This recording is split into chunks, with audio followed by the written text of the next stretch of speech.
పెద్ద ambitious goal ఉందనుకోండి, అప్పుడప్పుడు ఇంపాస్టర్ సిండ్రోమ్ వస్తుంది, సెకండ్ థింగ్ యాంగ్జైటీ వస్తుంది, స్ట్రెస్ వస్తుంది. వీటిని డీల్ చేయడానికి విజువలైజేషన్ ఎట్లా హెల్ప్ అవుతుంది? So exactly the same actual మనం మాట్లాడింది ఇంతకుముందు. ఇప్పుడు ఏది కొత్తదో దాన్ని చూస్తే నాకు భయం, ఏది పాతదో దాన్ని చూస్తే ధైర్యం. నేను కొత్త దాన్ని పాతదిలా ఫీల్ అవ్వాలంటే ప్రతిరోజు అది అయినా చూసి ఉండాలి, ప్రతిరోజు దానికి నేను ఎక్స్పోజ్ అయి ఉండాలి, లేదా ఎక్స్పోజ్ అయినట్టు నా బ్రెయిన్కైనా తెలియాలి. ఇప్పుడు బ్రెయిన్కి ఏంటంటే brain cannot make out the difference between the reality and feel. ఇప్పుడు ఫర్ ఎగ్జాంపుల్ ఒక చిన్న ఎక్స్పెరిమెంట్, నేను మార్నింగ్ ఏం చేశానంటే చల్ల నీళ్లు తీసుకున్నాను. నీళ్ళు తీసుకొని పొద్దున్నే నాకు నిమ్మరసం తాగే అలవాటు, తేనె ఓ స్పూన్తో తేనె వేసి ఓ నిమ్మకాయ పిండి, ఆ నిమ్మకాయని పిండితే ఫ్రెష్ నిమ్మకాయ చాలా ఫ్రెష్గా ఉంది. అందులో ఇట్లా పిండినప్పుడు మనకు చుక్కలు ఇట్లా వస్తుంటాయి, అప్పుడు ఆ ఫ్రెష్నెస్ అది వస్తుంది.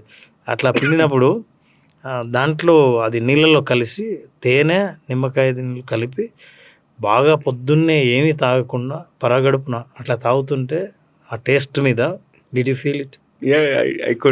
నాకు అది స్మెల్ కూడా వచ్చేసింది. స్మెల్ కూడా వస్తుందా? మీరు చెయ్యకుండా ఆ ఫెమిలియారిటీ ఫీల్ అయ్యేటట్టు చేసింది బ్రెయిన్ వినటం వల్ల. సో బ్రెయిన్ ఏంటంటే నేను ఒక గుటక వేసాను, ఇది ఇప్పుడు జరగకపోయినా నేను జరుగుతున్నప్పుడు భావిస్తుంటే నేను గుటక వేసానంటే body started responding.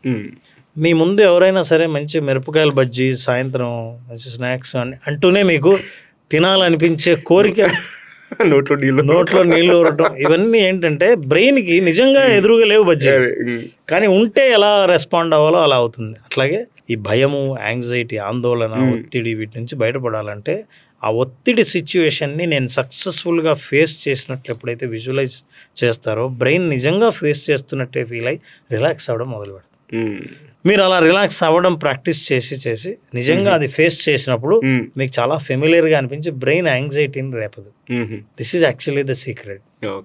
When you practically get into that you will experience it.